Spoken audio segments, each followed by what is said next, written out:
Good day, everybody. Welcome back to the Orange County Real Estate Podcast. I'm your host, Hunter Renner, here again with my broker and dad, Pablo Renner. How you doing, Pablo? Doing great. Thanks for having me again. Pleasure to hear it.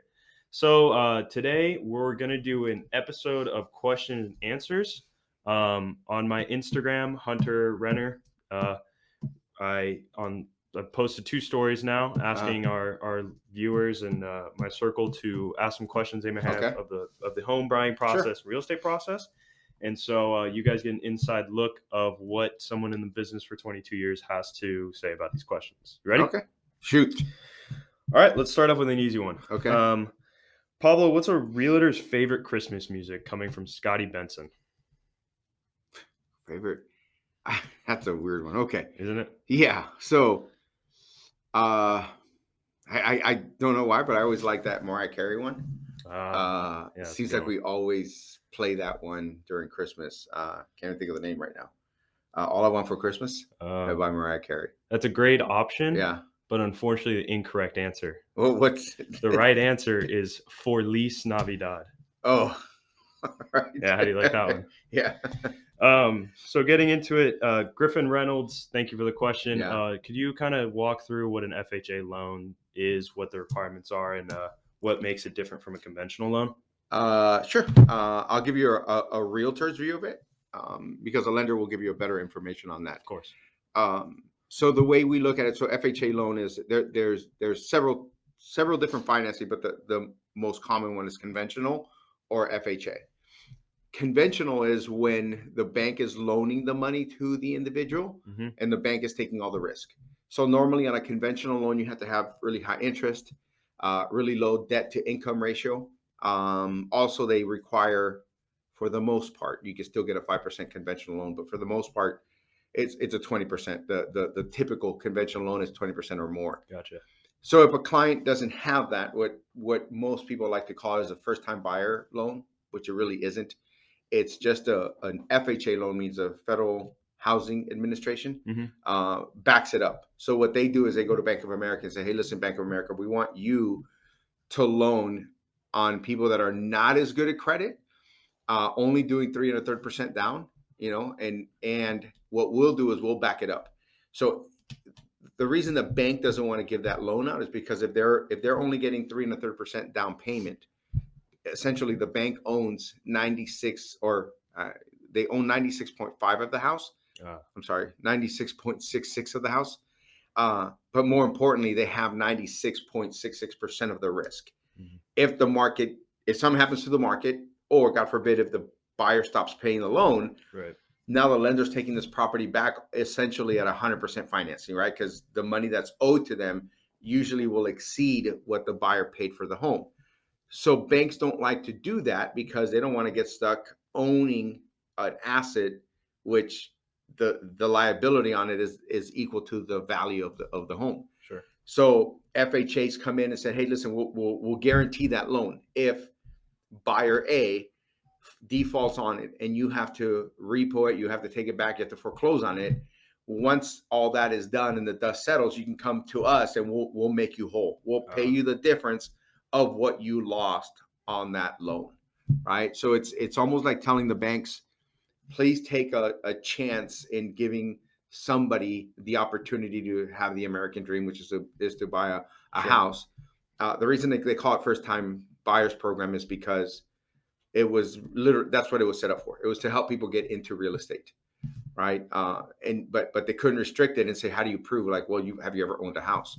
And so what happens is the only way to get an FHA loan is to not have an existing loan at the time that you apply. Okay. So you couldn't do 2 FHA loans.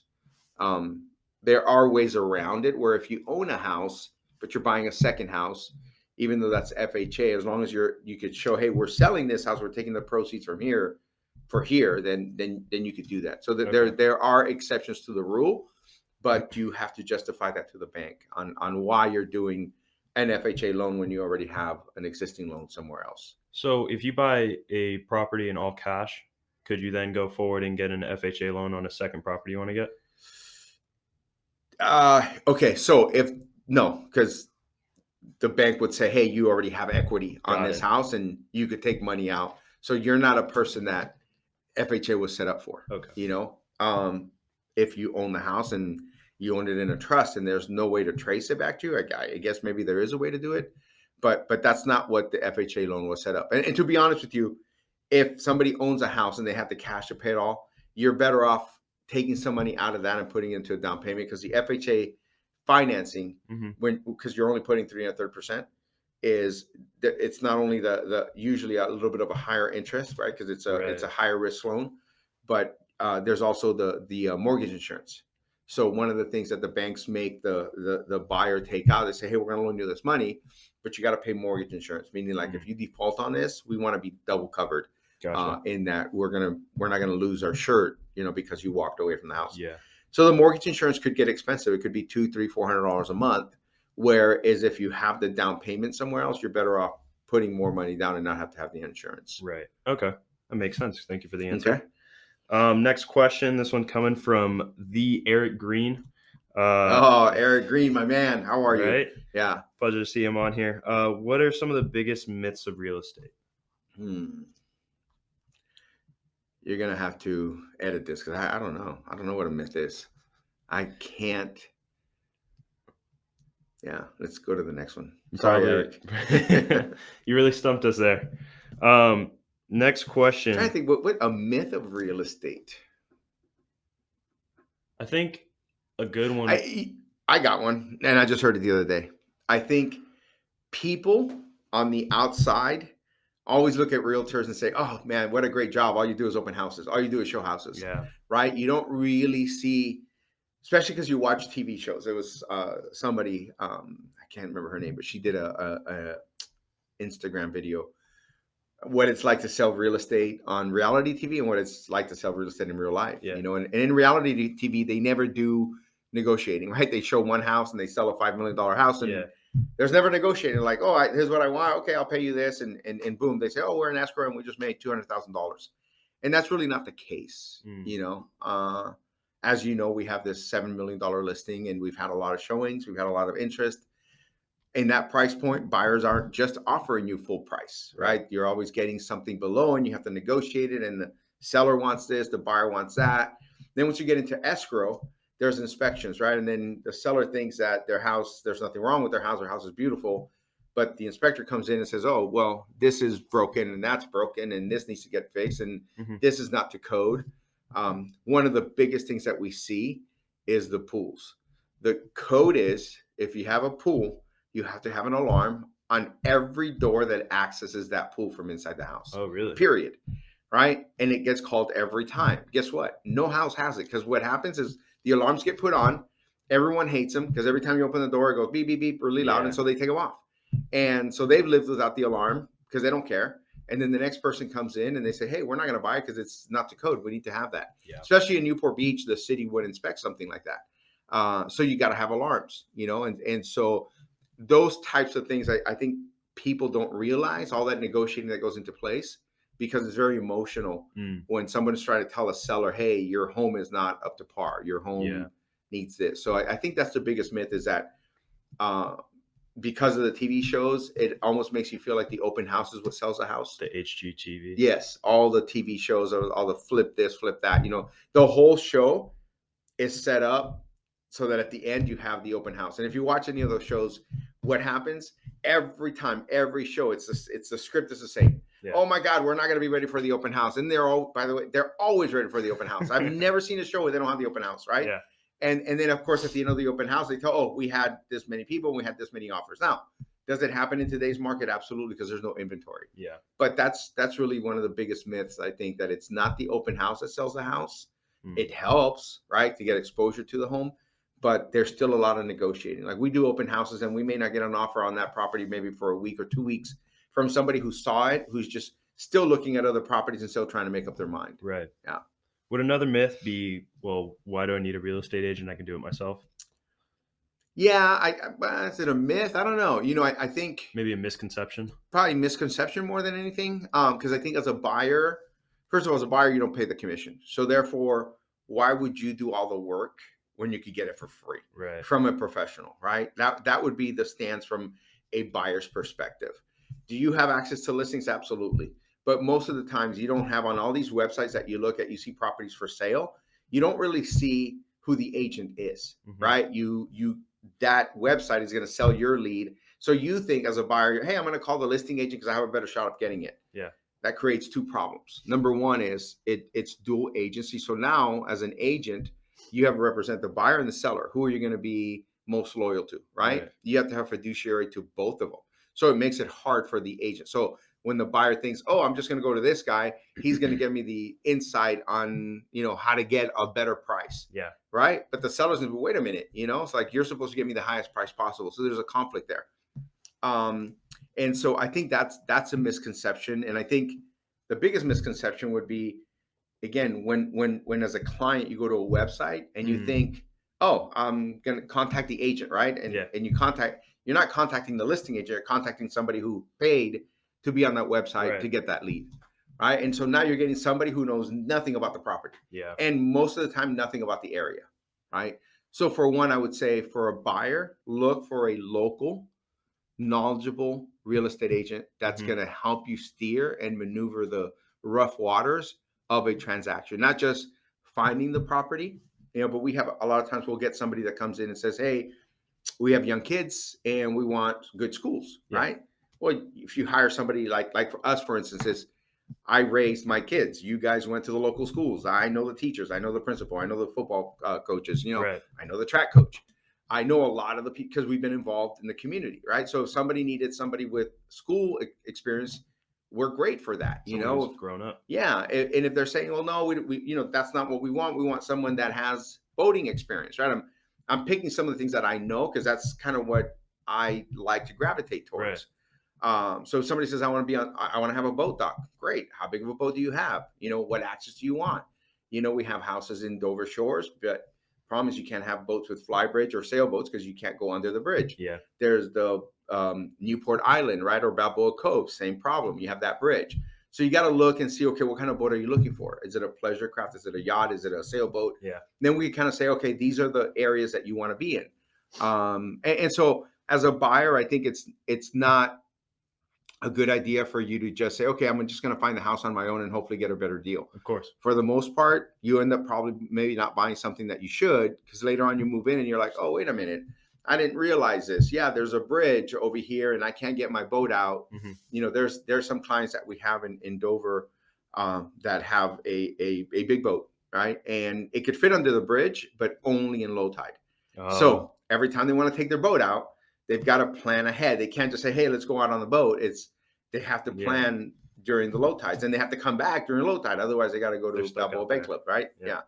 Yeah. So I think that's the hard thing to say as a buyer, why you should work with an agent. And then as a seller, the contract itself, it's 8-10 pages. I think they just changed it now. So we got 10 to 12 pages Hmm. of just the contract itself.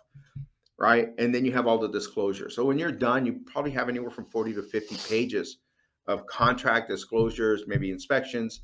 And as if you've never done that before, Yeah. there are disclosures that you have to give to the buyer. And if you don't do it in a timely manner, right, that could blow the deal up. Not only can it blow the deal up if it ends up closing, but you didn't do that in a timely manner. The first thing an attorney is going to look at is, hey, when did you get the disclosures? Oh, okay. Because a contract said you were supposed to get them within the first 7 days. Did you get them in the first 7 days? Right. Right. And did the seller document that they sent it within the first 7 days? Because there's certain ways to document, right? You have to have a Hmm. transaction log. So if you can't prove that, buyer could come back and get an attorney and says, hey, listen, you didn't disclose this properly. Therefore, they feel like they've got a judgment against you for 100, 200, 300,000. Yeah. And at the end of the day, something that could have cost you 100 or $150,000 in paying commissions from the equity of the home, now you're going to have to pay for all that out of pocket, right? Just Yeah. because you decided to try to save. And the other thing is this: if you're selling it on your own, you don't have access to the MLS. Therefore, you're not advertising the home where all buyers are looking Hmm. or all buyers agents are looking, right? So you're like the secret house for sale. Yeah. So the best way I had a coach describe this to me. Selling the home yourself is the equivalent of like you want to sell a car and you put it in your driveway and you put a sign on it, right? Sure. Sure, your neighbors might see it. Somebody might talk to somebody about it, right? But if you take that same car and you put it on the busiest intersection in town, Right. right? How much more exposure is that going to give you? And now you look at that, how many offers would you get, Yeah, right? tenfold. Exactly. So if you have 3, 4, 5, 10 offers, there's a better chance of your price going up Mhm. versus in your driveway when you have one buyer and you have to negotiate with him and he's trying to, He's trying to not, lowball yeah, you. he's trying to low because the whole reason his goal is to get the car for less, right? Yeah. Same thing with the buyer, for sale by owner. That buyer's trying to get the house for less because the first thing, here's the thing: every for sale by owner says, "I'm going to save the commission." What do you think every buyer says when they buy for sale by owner? Hey, he's saving the commission, therefore I'm gonna drop the price Yeah. by 6%, right? So you're already losing 6% in the buyer's eye before you even start. Right. So Which just hurts you. yeah, All right, let's I have one more well, two more questions. Can you kind of briefly touch on how you take this question of equity rollover for new investments? Thank you again, Griffin Reynolds. Just firing them off. okay. So equity rollover. So he probably means like if you have equity. So when you buy a property, an investment property. So let's say you buy a property for 500,000, right? Yeah, You bought it a while ago. some number. So it's worth $1 million now. So you have 500,000 in equity. What happens is, depending on how long you've had it, every investment property. So are we talking about investments or for primary residence? Investments. Okay, so for You're not investments, living there. so you're not living there. So investment wise, is you get to depreciate that property, right? The thing is, you're depreciating the 500,000 that you purchased. Right. So, but it's worth $1 million. So there's $500,000 that you don't get to depreciate, because the only way to depreciate it is to get it reassessed. Yeah. And the only way to get it reassessed is then you have to pay more taxes. So it's kind of catch 22. Right. So you can't depreciate anymore. You can't have any more deductions once you've exceeded that depreciation, especially on that extra 500. Mm-hmm. So what we recommend is, now, so you have a $500,000 investment, $1 million asset, you've got a $500,000 equity, right? Yeah. So normally that $500,000 asset, you might have put 100,000 or 150 or 200,000 down. So now the equity is really 700,000, Right. right? So it's all equity, but your max is you own 70. So you owe or you own 70% of that asset, Right. right? Yeah. You want to flip that the other way around. In order for you to make money, you have to leverage your money. So Mhm. you don't want to be the one that has 70% of the equity stake. You want to have 30% of the equity stake and have the bank have the rest, right? Let them take the risk, especially in today's market when you can get, as we do this recording, the interest rates have gone up. But when you can get what's called an ROI, return on investment, which is higher than what the banks are loaning money at, Yeah. you'd rather be borrowing their money, because now, let's say you get it for 5%, but you can get a return of 6 or 7%. That means that for every dollar you borrow from the bank, you can make $2, Mm-hmm. right? So you're limited on how much you have. But if you can get the bank to leverage the rest, now you take that $1 million investment and you could purchase maybe a $2.5 or $3 million investment. Right. Yeah. Right. The other upside is as the appreciation goes up. So two things. First, let's talk about I can't think right now. The depreciation of the asset. So now you get to depreciate in your taxes, instead of $1 million or 500,000, you get to depreciate the 3 million that you just purchased. Okay. Right. So now every time I write my taxes, let's say I'm a doctor and I make 300,000, but because I have this $3 million asset that I'm getting to depreciate maybe 40, 50, $100,000, no, not 100, but yeah, could be 100,000, right? That means that for every 300,000 that I make as a doctor, 100,000 of it is tax free because it offsets, Which is great. which is great. The other thing that you have to look at is the appreciation of the asset. So if we go back to this $500,000 asset that's worth $1 million and the $3 million asset. Yeah. If over a course of time, 10 years, let's say the assets went up 25%. Mm-hmm. So how much did the $1 million asset earn you? Well, 25% more. Yeah. So 250,000. Yeah. You're like, wow, that's great. 250,000 of free money. But now if they went up 25%, how much did the $3 million asset earn you? I'm not doing that math off my 750,000. Yeah, there you go. Right? That's why I'm not an engineer. So if you're sitting on a smaller vehicle, when the 10% goes up, it's like a ladder. right? If you're this high up and you get to go 10% up, you go that much. Right. But if you're up here 10%, right, That's a it's bigger three jump. times as much as this. So that's why you always want to roll over your equity, right, in order to get bigger and bigger assets. The reason you want to do that, though, you have to keep in mind is the depreciation. You get to depreciate the asset over a period of 27 and a half years, Oh, wow. right? So if it's $1 million divided by 27 and a half, and then you get to depreciate that every year. Yeah. So going back to the doctor who makes 300,000, you want to offset your income so that you pay less taxes. Yeah. So you want to have larger assets to depreciate. However, let's say you're not a doctor and you're just living off of your investments, then there is a benefit to having them paid off because now it's cash on cash return is 6, 7% Gotcha. because you own it all. So that means that if you're go back to the $1 million asset and you've got it paid off, you could roll it over into something bigger, but then you're going to have a mortgage and your passive income is going to be a little bit less because you're servicing the mortgage. Of course. But your deduction is huge, right? To offset your income. If that's not you, you're not the doctor making 300,000-400,000, but you're just an investor. Hmm. Then yes, you want to have paid off assets because every monthly payment that you get is money in your pocket. So you could say as a retired person, hey, I would love to have 2 or 3 houses paid off Yeah. because if each of them is giving me $2,500, $3,000, that means that my monthly income is like 7,500 to 9,000 Yeah. minus taxes and maintenance, but you're not servicing a loan. Right. All right. So that's cash on cash return It's for all for you. you. Yeah. So it just depends on where you are in life. Right. Right? If you're a young person making a lot of money or a young person trying to build your portfolio, then yes, I say maximize, leverage your assets as much as you can, not so that you're negative cash flow, Hmm. because you don't want to be taking money out of your pocket to pay the mortgage. Right. So you want to make sure that what you owe on it is not more than what the rents cover.